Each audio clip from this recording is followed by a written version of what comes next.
Kolshewadi police station हद्दीमधली सदरचा हा प्रकार आहे.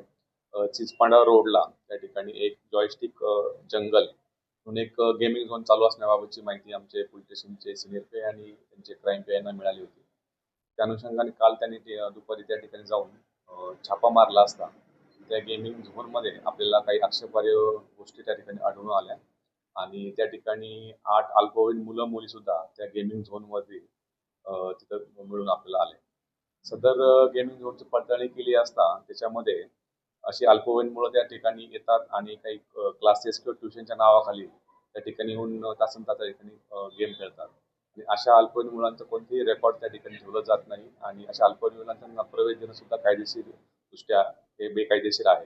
असं असून सुद्धा सदरच्या गेमिंग झोनच्या मालकांनी त्या ठिकाणी असा हा प्रकार त्या ठिकाणी सुरू होता आणि त्या ठिकाणी विशेषतः अशा काही रूमच्या ठिकाणी प्रायव्हेट रूमच्या ठिकाणी बनवल्या गेल्या होत्या.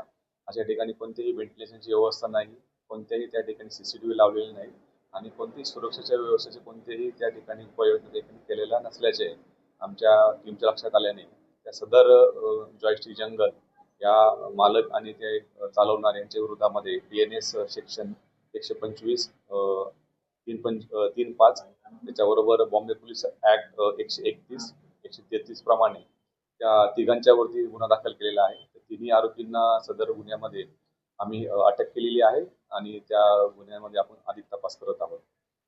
याच्यामध्ये 3 आरोपी आहेत. याच्यामध्ये पहिल्या आरोपीचं नाव आहे पृथ्वीराज चव्हाण, त्यानंतर श्रीराम चव्हाण आणि त्या ठिकाणी अमित सोनवणे असे तिन्ही मालक आणि चालक याच्यामध्ये यांना आरोपी करण्यात आलेला आहे. आणि या अनुषंगाने मी सर्वांना पालकांना विशेष असं आवाहन करू इच्छितो की काही आपले मुलं आहेत, काही शाळेला जातात किंवा कॉलेजला जातात आणि त्या ठिकाणी काही ट्युशनला जातात म्हणून सांगून त्या ठिकाणी अशा गेमिंग झोनमध्ये जाऊन तासन तास गेमिंग झोनमध्ये वेळ घालवतात आणि त्या ठिकाणी काही प्रकार आक्षेपार्ह प्रकार सुरू असल्याबाबतचे माहिती आम्हाला प्राप्त झाली होती. तर पालकांनी पण अशा याच्यावरती पण लक्ष ठेवणं गरजेचं आहे आणि असे काही गेमिंग झोन आपल्या याच्यामध्ये असतील त्या ठिकाणी मुलं तासन तास जात असतील त्याची माहिती सुद्धा आम्हाला देणं आवश्यक आहे जेणेकरून आम्ही त्याच्यावरती कारवाई करता येईल. आणि अशी गेमिंग झोन इतरही ठिकाणी असतील त्यावरती सुद्धा आपण कल्याण डोंबिवली परिसरामध्ये पूर्ण परिमंडळामध्ये अशीच ही कारवाई आता यापुढे सुरू राहणार आहे.